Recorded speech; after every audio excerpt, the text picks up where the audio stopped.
But Ms. Daniels is not denying what happened. She is not saying, I have no responsibility. I have no accountability. That is not our position, and it has not been our position from the first time that we talked in Woodad. We told you she is guilty of something, but she is not guilty of first-degree murder and criminal attempt first-degree murder and employing a firearm during a felony.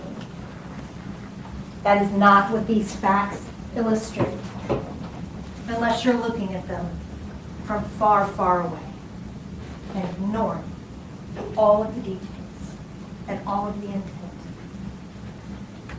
When I was in high school, one of the formative trips that I took, my mom and I went to Barcelona, and we went to the Museum of Salvador Dali. This man had the most amazing brain.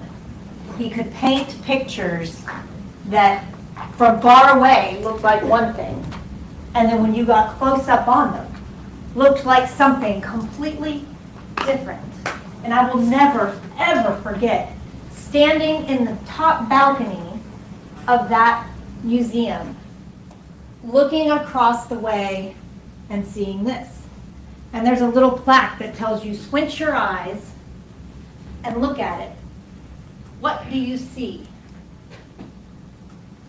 I saw Abraham Lincoln. I absolutely saw Abraham Lincoln.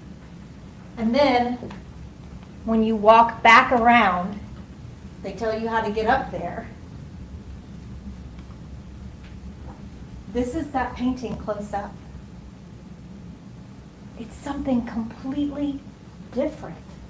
Not only a different picture, but an entirely different emotional response. You would never think that that was the Abraham Lincoln that you had just seen. But that can be the difference between looking at something from far, far away and ignoring the details versus seeing the intricacies of what it is actually made of. I want to talk to you first about Brodus Perry. We've heard a lot about him this week. He was a pastor at St. Mark Baptist Church in Little Rock. He was the leader of the life groups there. He was married to Tabitha Perry. This is what people standing far away saw.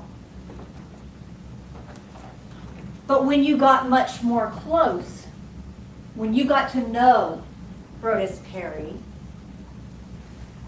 the way Latoshia knew Brodus Perry, you started to see a different side. And sometimes even then, you miss it. He was a manipulative person. I know that he is not here anymore, and that is a tragedy.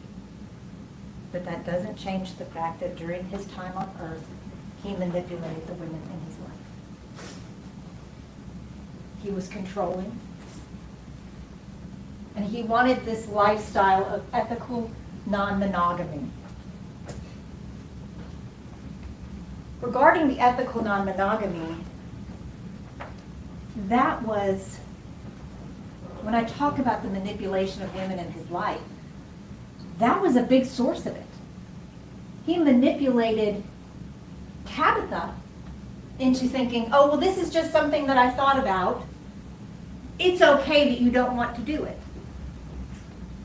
He manipulated Chriselle and Danielle, who he had the Marco Polo group with, in that he made this whole fiction where his wife was completely on board with this, and he was living this open, honest, and transparent lifestyle where he was ethically engaging in non-monogamy. As a pastor of the church looking for a group of people who would sanction his behavior, he found these women, educated women, and lied to them about this. He manipulated Latoshia in so many ways. But regarding the ethical non-monogamy, his position was, my wife says it's okay, so my girlfriend should not be saying no. Even to Latoshia, he lied about Tabitha being opposed to this lifestyle. When Latoshia got involved, she thought Tabitha was on board with this ethical non-monogamy, and she was not. We heard from Brodus Perry And manipulating these women. Those aren't an issue at home, but I get it, but it ain't an issue. I have been though, so if we talking, let's switch subject and get a little more serious. You know, for me, our agreements have been simple, right? No exes, nobody from Jacksonville, Florida, which is home for us, and nobody in the city that you live in, that currently live in, which means nobody in Memphis. That was the case, of course, in Little Rock, outside of Girlfriend, because Girlfriend is in Little Rock. The way that kind of happened is, short version, when she decided to open up the marriage and allow me to be on the other side of her. Girlfriend is a therapist, right? And she didn't go to her for therapy, but she asked her some questions. And based on this therapy session she had with this other lady. And she was asking her some questions after she had just said, bro, this is what I'm gonna let you do, blah, blah, blah, you know, it is what it is. Go from there, she asked her some questions. And so she was like, I just got a couple questions for you. And, you know, they would go play tennis together. She was one of the life group leaders. And so we had rapport, we had rapport. And she asked a question and was like, yeah, blase, I'm thinking about this. And what do you think about this? Or what do you think X, Y, Z could potentially become from?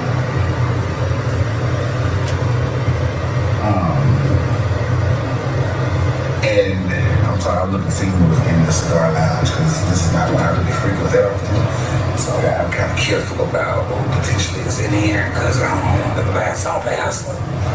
You know, I really want to go in and go chill in the back, but I'm not a member. But yeah, I'm trying to debate what's going in there now. But anyway, so the next thing that she shared with her was, you know my husband like you, right? Well, he thinks you're attractive. And she was like, what? He's like, yeah, I know what he likes, and he thinks you're attractive. Not that he's been rude or anything like that. We've had conversations. Well, you know, we did, because like one time we was sitting around having a watch. And she asked me, I was like, well, you gotta get her. I ain't gonna get her, so I'm coming across with this creepy guy, right? We're trying to spice things up.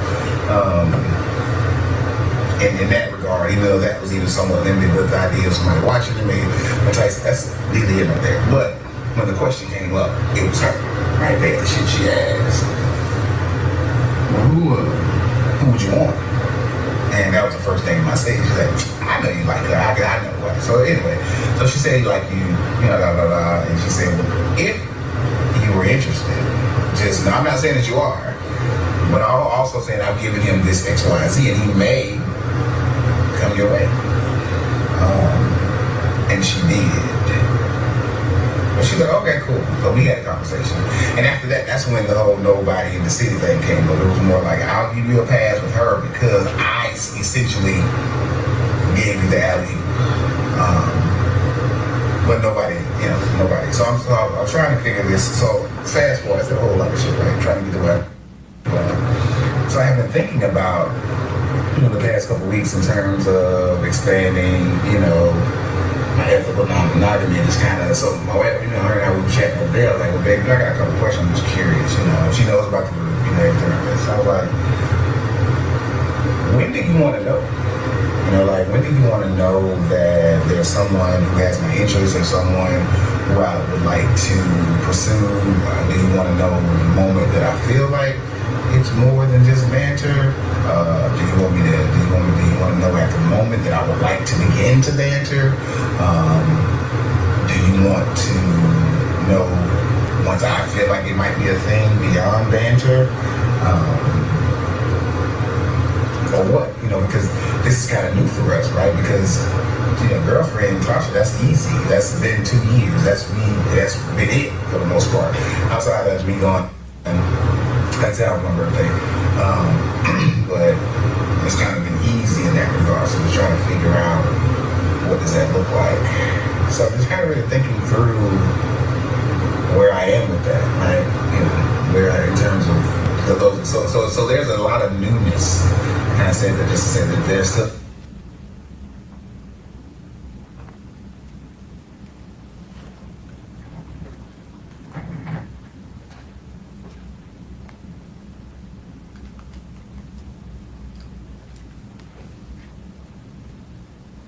I said that just to say that there's still a lot of newness even in this ethical non-monogamy that I'm wrestling with. And it's fun, right? It's fun, it's interesting, it's causing us to communicate and chat and really talk again about different things that we've kind of, in a real sense, have been settled to some degree. But realizing that in this ethical non-monogamy, we gotta keep things in pencil and not pen. You know, some things are pencil, pen, right? There's some hard news, but gotta be flexible in terms of what that looks like. So that's why I know you're talking about being sprung and giddy and all that stuff. I think because that those flutters or those emotions, right, or those initial thoughts are all kind of new and very much new because this person is brand new. Like, I don't know Cherie, right? I knew Tasha, that was different. There was some level of familiarity there. And that's typically how I've always engaged with it, right? With some level of familiarity. I cannot, whether being in the same class again in terms of college or something like that, I've never kind of quote unquote cold called anyone. You know, if that makes sense. Because I'm not, you know, I don't think I'm that guy. So, yeah. Thanks for coming to my TikTok. I don't know if I'm gonna go in here, but now I'm thinking how far would be to go downtown. I'm like, there's a lot of folk in there. I don't know if I trust who's in that room right now. Shit. I just need to do better with smoking houses, cigar houses.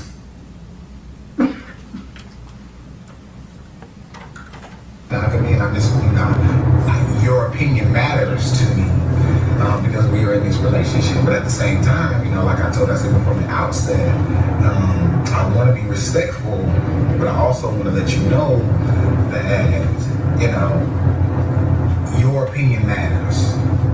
But at the same time, I don't want you to put me in a box, right? Because while we talked about it in theory, this is now the practice part. And with Tab being perfectly fine with, you know, the situation, because how I've handled and been honest and transparent and open with her with regard to this current relationship, me expanding it is not an issue for me. Basically, she told me, hey, we can talk about it when you think it's worth talking about. But the way that you handle this, I'm fine with, and I trust your judgment because you haven't given me a reason not to.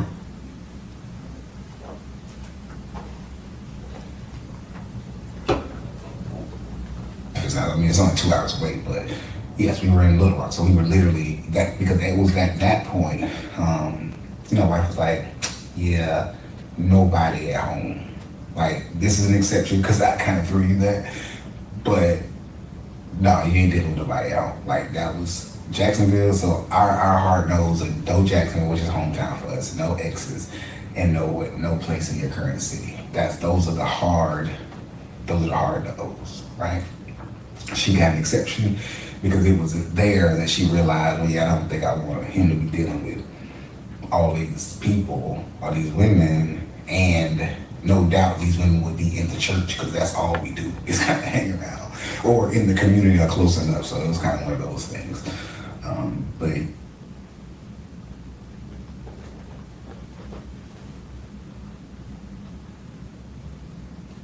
those are clips from approximately 13 videos where he talks and talks and talks, and none of it is true.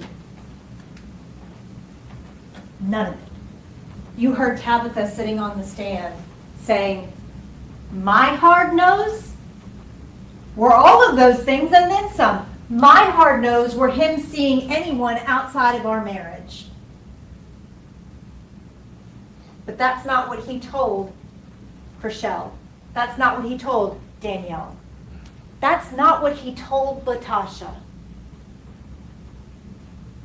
He created this world of lies, this alternate reality in this chat room where he got everything that he wanted. He got validation. He got to have this lifestyle where he was cheating on multiple women, and it was okay. It was okay that he, as a pastor, do those things. That's what those women gave him. And for Latoshia, she gave him whatever he wanted. And Tabitha was his wife. He took and took and took from these women. And the whole time, he was lying to all of them. I want to talk to you about Latoshia Daniels. From far away, Latoshia appears to be a professional, educated, well-rounded woman. She's a licensed clinical social worker and went into a profession to help people. Church member, active in the church, a life group leader, selected among the thousands of people in the church, and placed into a position of leadership by Brodus Perry. Did you notice in the one video, he said, "What I typically do is engage with women from a position of familiarity." He knew how to attract the type of woman that he was looking for. And Latoshia, when you got to know her and you got to see all of the details that make her up, she was exactly what he was looking for.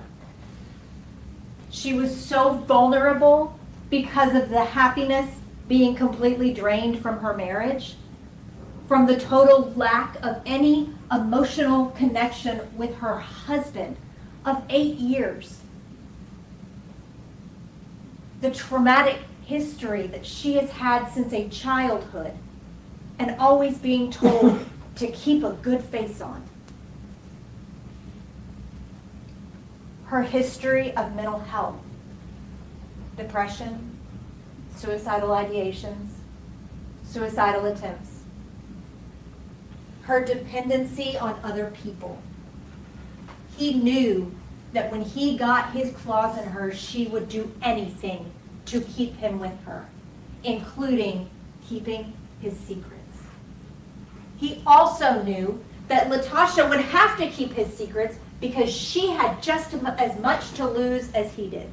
He had to have someone who was in a good job, with a good appearance, because if they found out about this affair with the pastor, she would lose everything. All of her clients, the life that she had built up in the church, her family's opinion,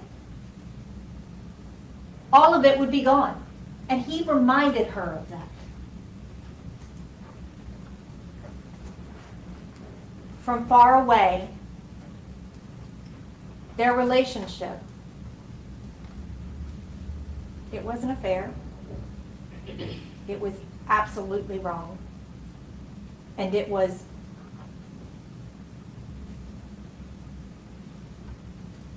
neither of them took Tabitha's feelings into consideration. Neither of them.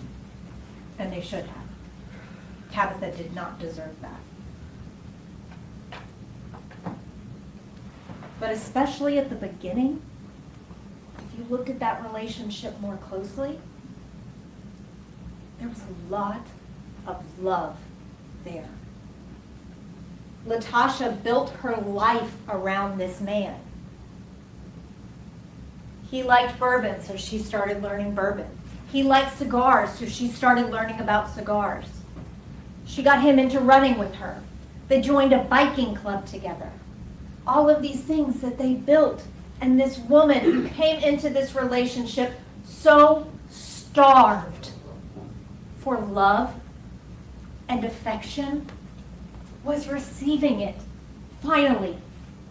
And she never wanted that to stop. But when you looked at it more closely, you could also see Brodus behaving in a very controlling way, in a very manipulative way.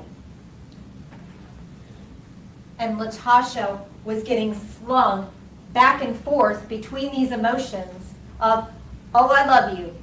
No, we're going to have some distance. This back and forth, pulling her heart in two pieces. And I will disagree with the state, because part of something that they have to prove beyond a reasonable doubt is intent. And one of the things that you have to look at is whether a heat of passion was present. And a broken heart definitely has to do with heat of passion. There is no emotion more powerful in this world than love.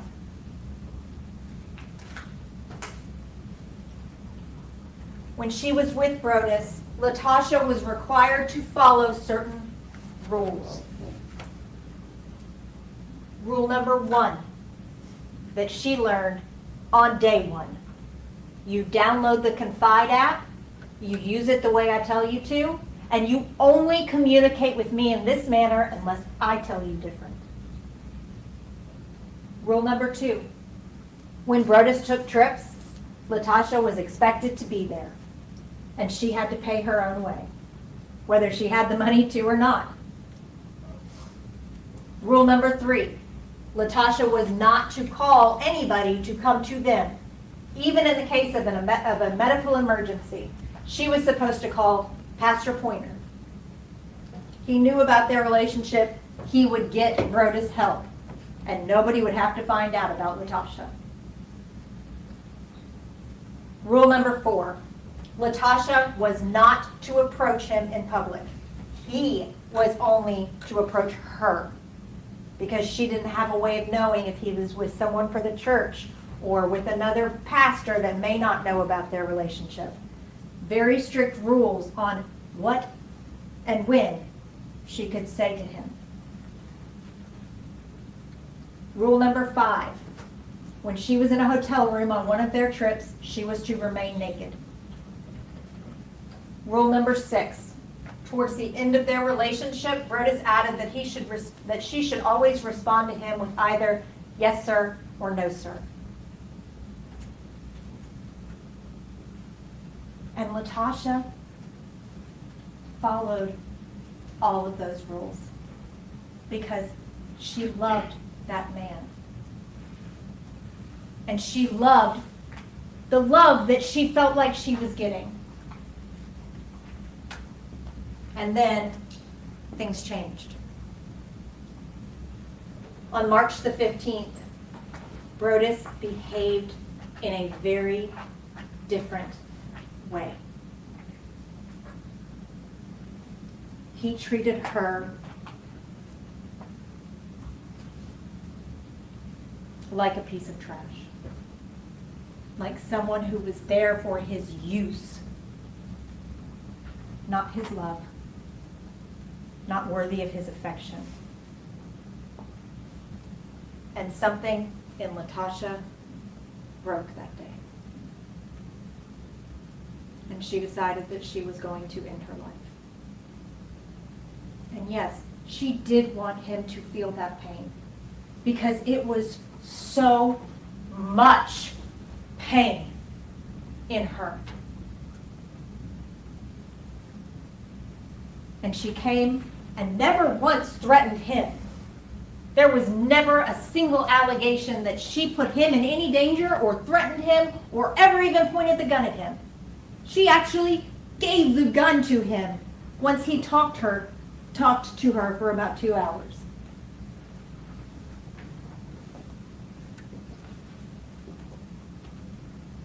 Brodus knew what to say to make Latasha do what he wanted her to do. For good or for bad. And that day, he did get the gun from her. And he took the gun and kept it. She didn't see it after that day. Which brings us to April the 4th. Her gun, Brodus had put in a cigar locker in Little Rock. Latasha did not have access to that.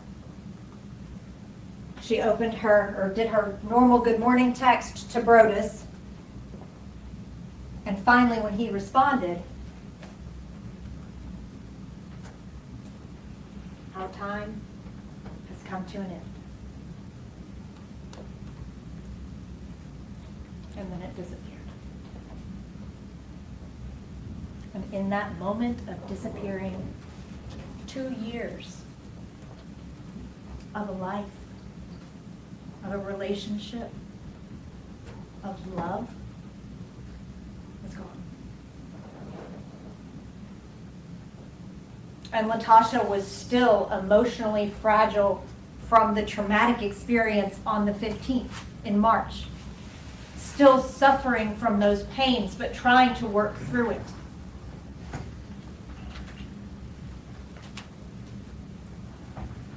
And she decided that she was right the first time.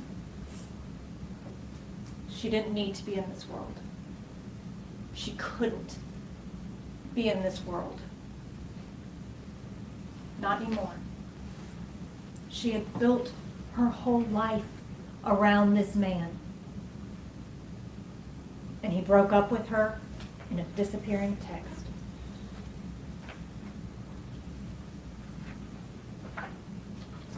She apologized to her family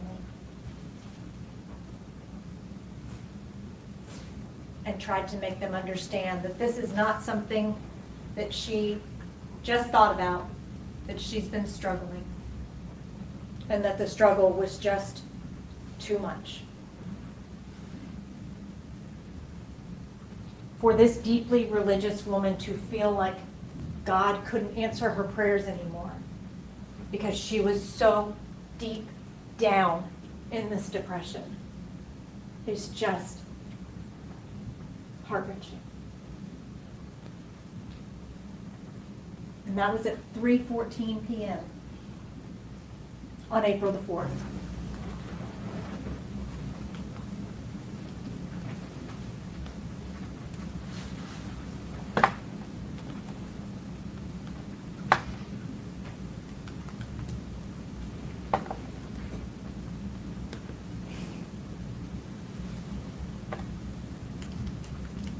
I'm having some technical difficulties. Okay. There we go. And so, after writing that suicide note, she did go to buy a gun. She didn't have one anymore, and she was going to kill herself. Yes, she planned to go buy a gun. That happened. She did not plan to go buy a gun to hurt anyone other than herself. She walked in, and you heard Mr. Palladino talk on the stand about the range of sizes and weights and prices. If you recall, when he talked about 9mm weapons, he said the cheapest 9mm weapons are in the 200s. He said that the gun that she chose is a small gun. The gun that she chose is a light gun.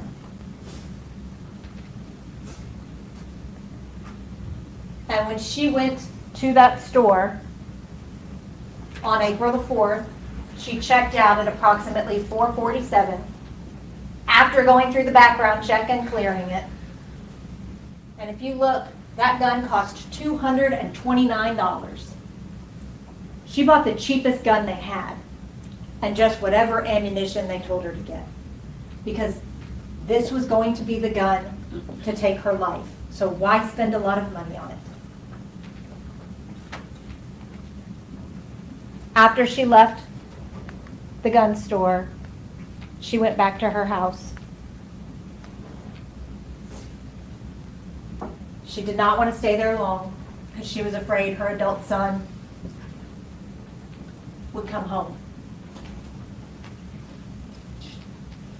Poured the bullets out on the bed, grabbed a handful, shoved him in her pocket, shoved the gun in her pocket, and left after leaving him as much money as she could leave him.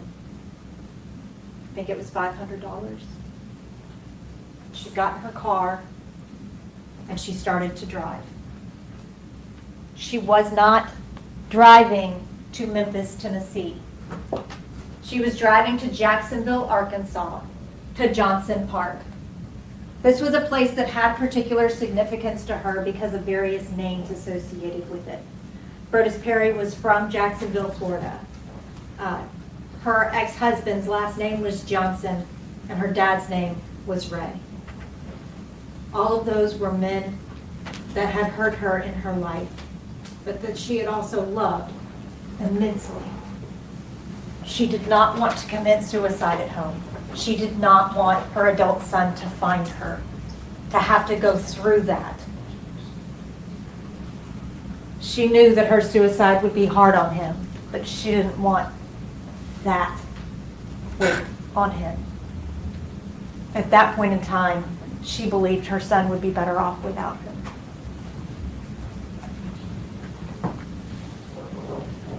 As she's on the way to Jacksonville, Arkansas, she looks up and sees a sign. And that sign said, "This way to Memphis." And Latosha thought to herself, if I can just see him one more time, I can find out why he is doing this, why he wants this to be over. Maybe I can change his mind. Maybe he will see that he still loves me.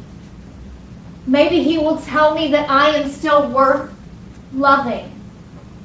Maybe he will give me that reason to live.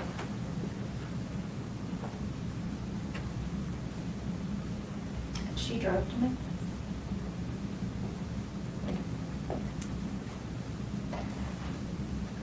I want to ask, how many times have you been in your car running through thoughts in your brain as they race, and you analyze, and you're thinking, and all of a sudden you look up and you were like, how did I get here? I was on autopilot. This was not a cool, calm, do-do-do-do-do kind of drive. This woman was planning to commit suicide. This was not a drive to hurt anyone. She wanted to talk to him, not to hurt him. And she did talk to him. She went to the Pocket, which is a cigar lounge in downtown. She knew that he goes there on Thursdays. His wife knew the same thing. It was a frequent place that he went, not just on Thursdays. And Latosha saw him and did as she was supposed to, walked past him until he acknowledged her. When he acknowledged her, they were allowed to engage, and she talked. They said that they sat there and talked for a long time. So long that the valet pulled the car away. And finally, by the end of the conversation, Brodus had said, look, we can be together if you're going to be okay with the ethical non-monogamy. And Latosha said, then I want us to tell Tabitha. And Brodus said, okay, we'll go tell Tabitha. You go to the apartment, talk to her about tennis, talk to her about, whatever. Tell her you're in town for a conference. We'll tell her together. And so Latosha goes to their apartment. It's unclear exactly what time she arrived at the apartment. It was somewhere between 9 and 10 o'clock, but either way, for the purposes of the timeline, we have that span that we don't have an exact time for. Some things we can get exact times for based on evidence, like that receipt, or if there's a phone call or something like that we can tie exact times to. We can't with this. Somewhere between 9 and 10 o'clock, Latosha indicated that she remembered the news came on. So fair assumption there, 9 or 10. And this was in Collierville. Tabitha answered the door, and Latosha came inside. They sat on that couch and talked. for 10 to 20 minutes. At no point did Latasha ever raise a gun to Tabitha. At no point did Latasha ever threaten Tabitha. At no point did any indication that she was anything other than happy to be there happen.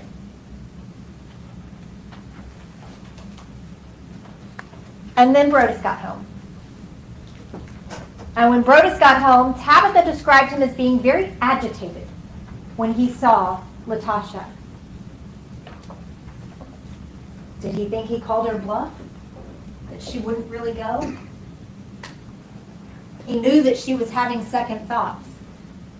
Did he really think that she was going to go into the apartment and tell Tabitha after 2 years?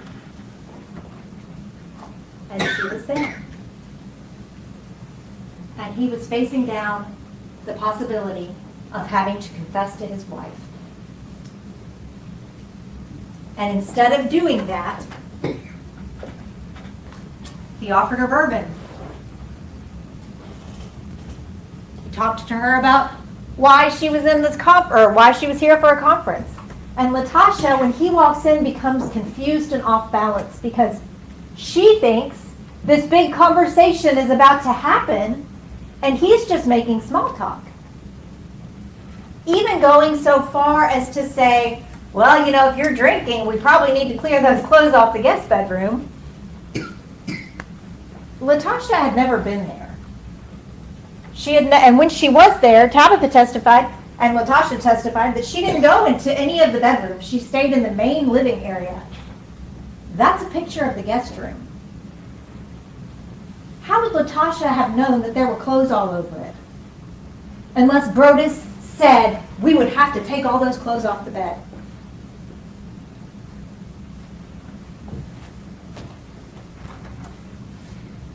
She and Tabitha and Brodus sat in that living room for 10 to 20 minutes, talking, with Latasha just waiting and waiting and waiting, thinking, well, he's talking about a bed.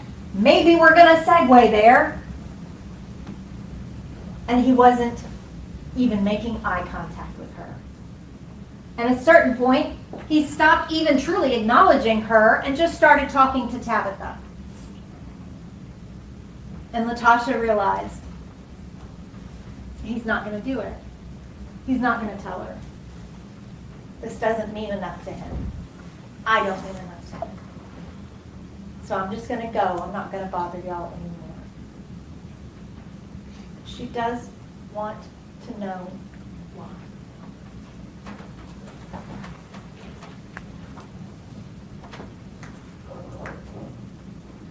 Just as a practical matter, does it make any sense that she was sitting inside of an apartment with a closed door where no one could see in for about 20 to 40 minutes? If she was intending on killing them, why would she not have done it when they were sitting in there in private? Instead of after Tabitha walks out the door into opening it up into the outside. She is outside.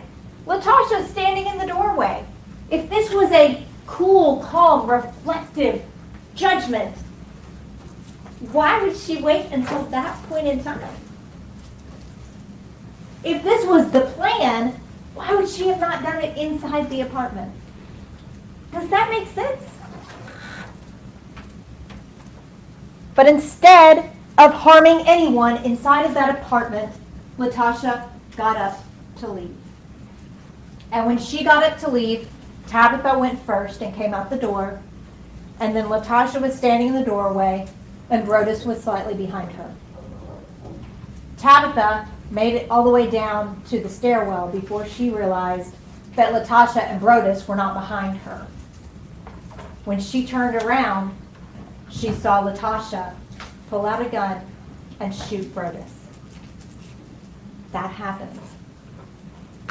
What she didn't see and what she didn't hear was the conversation that Latoshia and Brodus were having at that door, where she said, walk me to my car.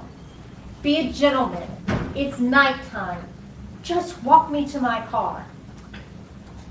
And Brodus just said, Tabitha will do it.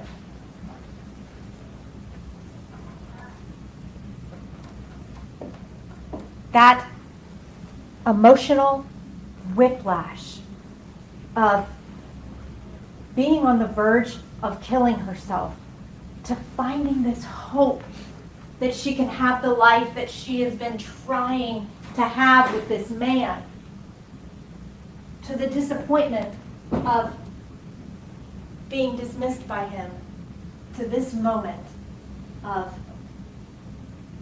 just indifference,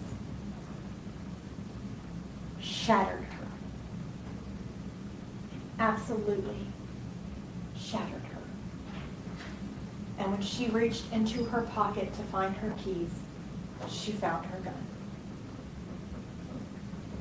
And when she pulled her gun, that was not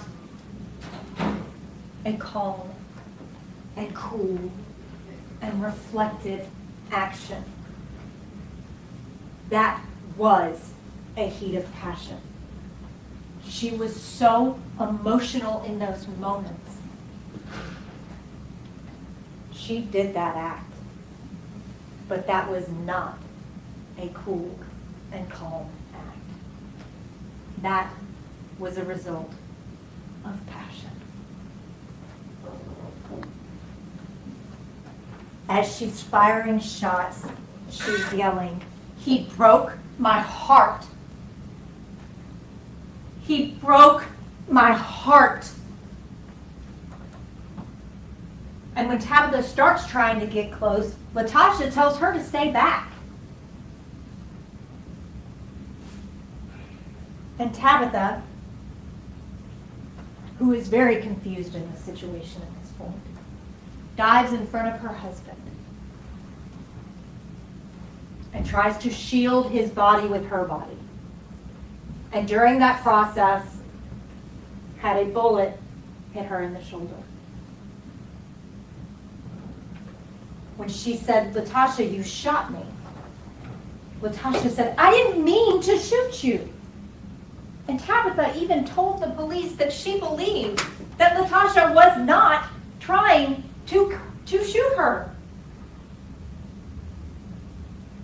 Tabitha felt like all of this emotion was directed at Brodus, because it was. But it was a lot of emotion.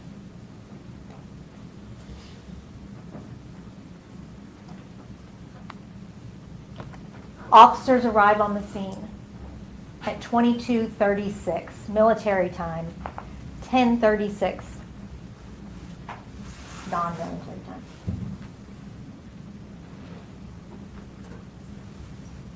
When the police arrive, Latoshia still has the gun in her hand. Tabitha had told her, "Go, just go. They're coming. I can hear the sirens. Just go." And Latoshia couldn't. She couldn't move. She couldn't move.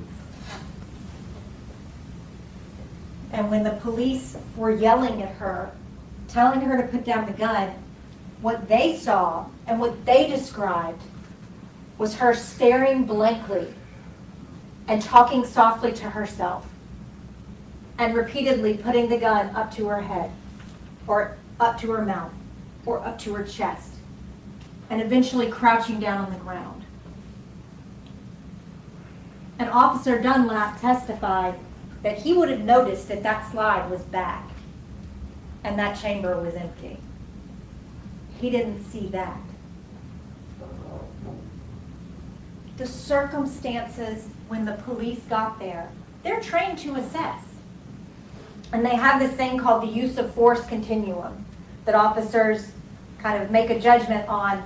Do I need to put my hands on this person, soft hands? Or do I need to pull my sidearm and kill this person? And there are things in between. Do you believe that if the police thought that she was about to shoot the officers or Tabitha or Brodus in that moment, do you have any doubt that they would have shot the guns that they had trained on her? They opted for a non-lethal force because at that point in time, they deemed her a danger to herself. There is no part of what those officers saw that was cool and calm and reflective in Latoshia Daniels. They saw a woman in an emotional crisis. While the police were there, after Latoshia was taken into custody, they called the EMTs who came and rendered aid to both Tabitha and Brodus. They were then taken to the hospital where they both underwent surgery. Tabitha, thankfully, was okay. Brodus was not. He did die as a result of these gunshot wounds.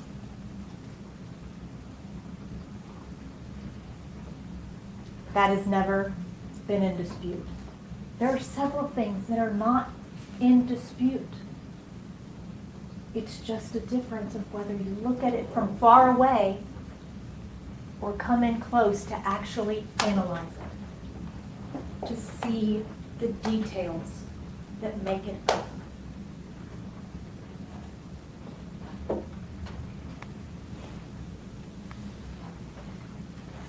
Tabitha came in to testify, and she talked to you about what she saw on April the 4th and what she experienced. And she was utterly confused by all of this because she had no idea what was going on. She had no idea why Latoshia would be there, because Brodus hadn't told her that he saw her earlier in the night.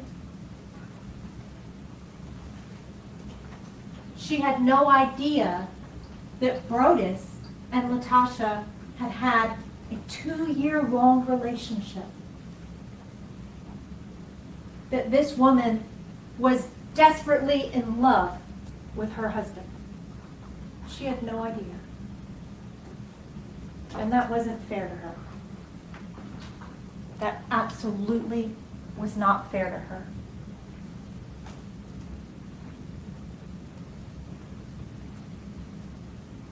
But even Tabitha came forward to say that she didn't think that Latoshia meant to shoot her.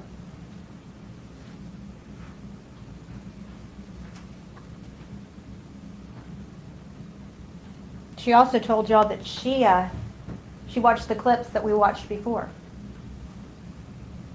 She never said any of those things. She never had those conversations. She never had those conversations with Latoshia. She didn't alley-oop him any woman. The hard nose for her was anyone. But he lied to his wife about that. And he lied to Latoshia about that. He lied to Chriselle and Danielle about that. The police department then start their investigation. They took Tabitha's statement. Chriselle actually reached out to the police department to provide them these videos because she believed that Tabitha knew all of this. That this would be so helpful to them because obviously Tabitha knew everything and he was being so honest and transparent that they needed to have this information. Instead, they handed over evidence that showed that Brodus was manipulating all of these women. They collected the receipt. They collected the video surveillance from the gun store. They did a faraway view of what this was. And they looked at it and said, well, she bought a gun, she drove to Memphis, she went to Collierville, and she shot them. None of those facts are in dispute. Not a single one of them. But there's a lot more to it. There's a lot more to it. When she made that drive, she didn't go straight to Collierville. When she made that drive, she went downtown. Dr. Erica Curry came in and testified, talked about the gunshot wounds, trajectories, things like that. The fact that Brodus was shot multiple times is not in dispute. The fact that Latosha is the one who shot him is not in dispute. She is not coming here to tell you, I didn't do this. She's coming here to tell you that when I did this, I was so overcome by my emotions that I behaved in a way that I would not normally behave.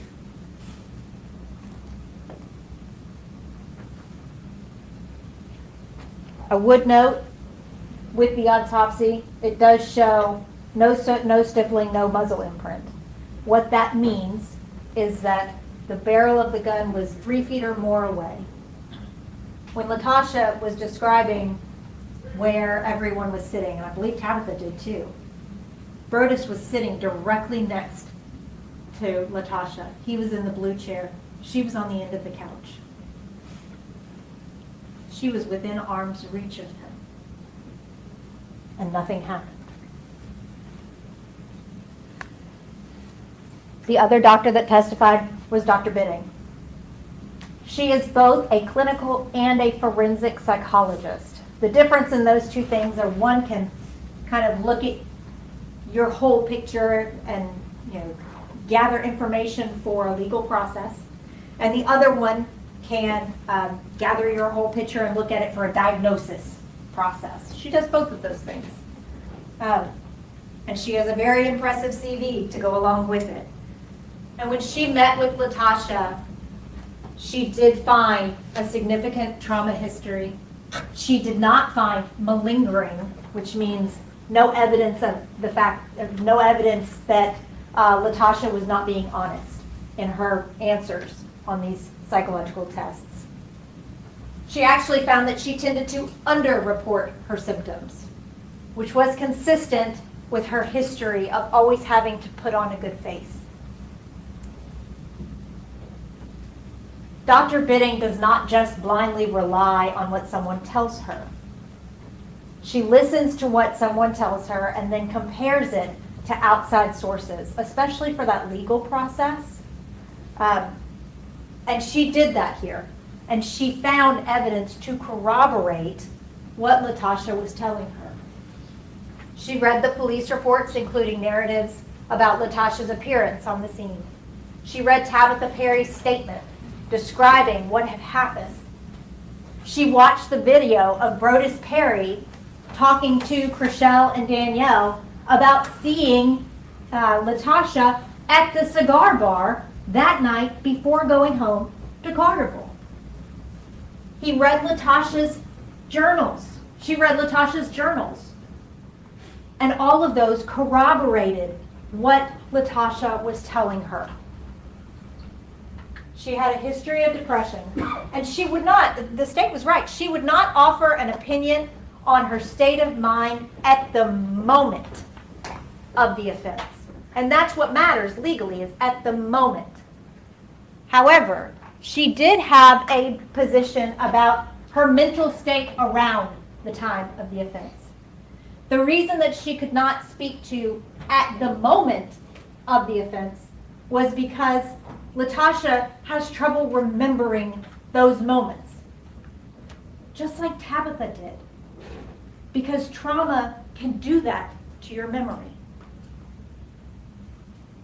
Around the time of the offense, again, corroborating by all of those items of information, she believed that Latosha was exhibiting depressive symptoms and emotional dysregulation. She was in turmoil. She told you sometimes people who truly want to die are hoping that someone will give them a reason to live. And that's what Latoshia was doing here. When she parked her car in downtown Memphis, she truly wanted to die. But she was hoping with every part of herself that Brodus would give her a reason to live.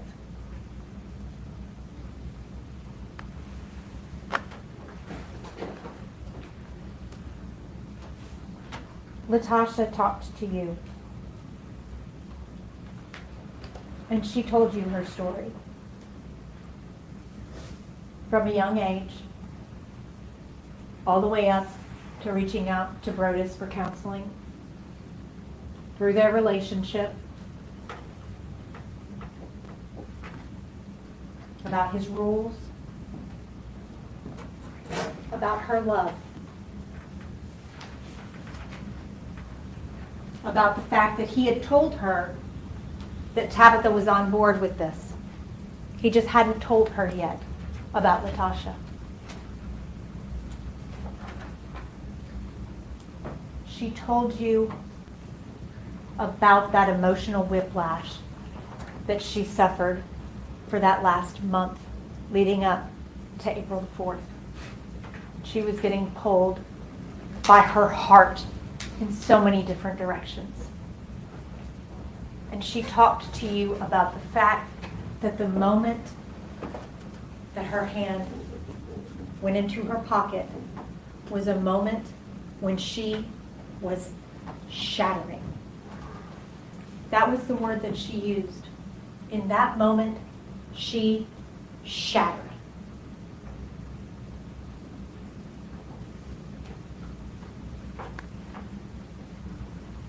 The timeline in the case supports what Latoshia told you happened. At 3:14, we have a suicide note written, which is before going to buy a gun. She then takes a quick trip home and then leaves for the park. Driving down 440, where there's a split for Memphis. She proceeds towards Memphis and arrives downtown, speaks with Brodus for a long time. Latoshia then drives to Collierville, sits in the parking lot, calls Brodus, starts to have some second thoughts, and Brodus says, "No, go on in. Go on in." Latoshia goes to the apartment. Tabitha lets her in. They talk for 10 to 20 minutes. Brodus arrives back home. They talk for 10 to 20 minutes, and then Latoshia says, "I'm going to leave now." Police respond at 22:36, again, 10:36 Central Time. And by 10:36, Latoshia is still standing there with the weapon in her hand. If she left Arkansas at 5 o'clock, and it only takes 3 hours to get to Collierville, why was it 10:36 when police arrived? Unless there was something that happened in between. And we know that there was something that happened in between because Brodus made a video saying, "Guess who I just saw as I'm walking out of the cigar lounge?" All of that corroborates what Ms. Daniels came here to tell you. And I can tell you, sitting on that stand is not easy, especially talking about the things that she had to sit up there and talk about. She's not proud of what she did. She is extremely remorseful for what happened that day. When the prosecutor during cross-examination said, "You went there to shoot him, didn't you?" She said, "No. No, ma'am, I loved him. I would never hurt him. No.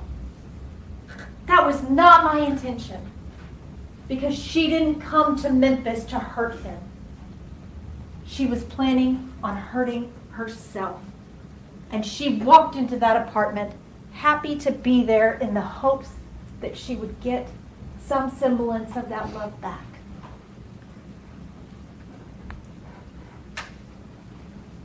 Very briefly, I'm going to talk to you all about the law.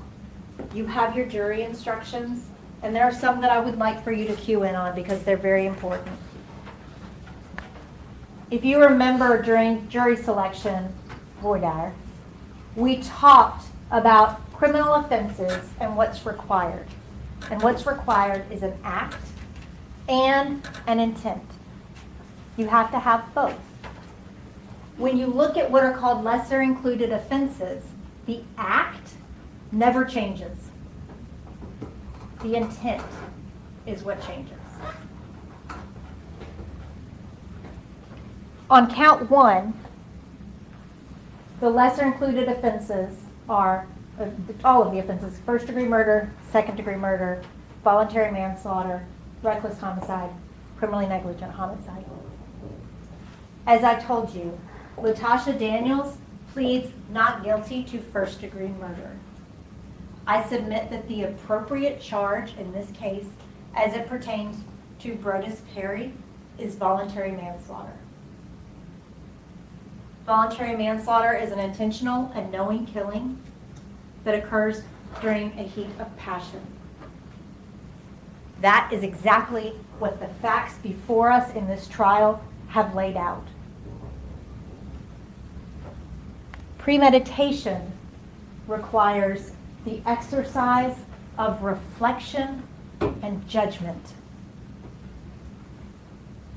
careful consideration,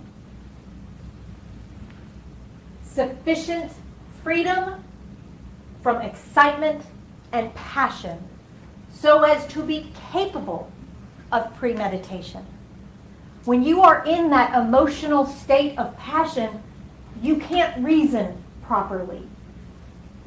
That's why premeditation requires the absence of all of those emotions to truly and thoughtfully judge and reflect on your actions before you take them. The emotions cloud that ability and impair that ability. A heat of passion means any of the human emotions known as anger, rage, sudden resentment, terror, or similar emotions which render the mind incapable of cold reflection. I submit to you, ladies and gentlemen, that that is exactly what we have here. This was a voluntary manslaughter. This was not a first-degree murder. And I told you from day one that Ms. Daniels was not coming here to tell you I didn't do anything wrong. She knows what she did was wrong. She feels that every day. But that doesn't mean that that was a cool, premeditated act. Count 2, the account pertaining to Tabitha Perry, Archie. Criminal attempt first degree, criminal attempt second degree, criminal attempt voluntary manslaughter, and reckless endangerment. Those are the lesser included offenses as they pertain to her. I submit to you that the actions that led to Ms. Perry's injury was reckless endangerment. The process that involved Ms. Perry getting shot, she actually put herself into that line of fire, and Ms. Daniels did not even mean to shoot her. Ms. Perry even believes that Latoshia was not trying to shoot her. Tabitha told the police that. Tabitha told y'all that. The police told you that. She tried to shield Brodus, and in the process she got hurt. And that was an unacceptable risk that Latoshia took when she fired those shots. And she should have known that firing those shots in that apartment could have ended up hurting Tabitha. And that's exactly what happened.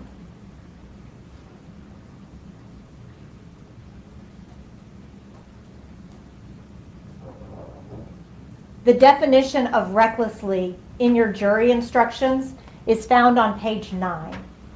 And that is where, when you look at reckless endangerment, it will refer you back to the other definitions. That's where you find recklessly. A person acts recklessly when they are aware of but consciously disregard a risk that is substantial and unjustifiable that the alleged victim will be killed. Because it's under the reckless homicide, they refer to actual killing. It's applicable also to the reckless endangerment without a killing. The risk must be of such a nature and degree that its disregard constitutes a gross deviation from the standard of care that an ordinary person would exercise under the circumstances as viewed from an accused person's standpoint. She had absolutely no intention to hurt Tabitha, but firing those shots was a risk that she would. And she did hurt Tabitha. I submit to you that the appropriate charge on count 2 is reckless endangerment. All of these must be proven by the state beyond a reasonable doubt. And we talked for a long time in voir dire about beyond a reasonable doubt. Nope. The prosecution must present evidence that is so convincing that it leaves no other logical explanation for the facts except that the accused is guilty of the charged offense to a moral certainty. One of the elements that must be proven is the intent, is Latoshia Daniels' intent. So if you come down and you have one version of this event where this is a cool, calm, premeditated murder, and you have another version of events where this is a woman who was in an emotional distress, and both of those are reasonable based on the evidence, then the state has not carried their burden as to first-degree murder. The appropriate charge would be voluntary manslaughter. And that burden is very, very high.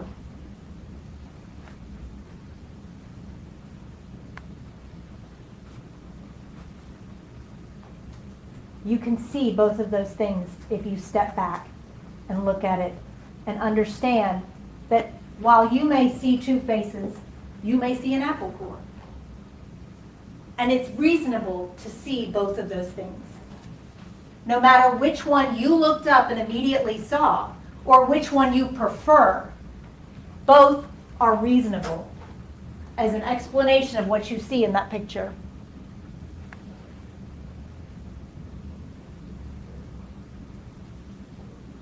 This is the state's case from far, far away, looking at these facts.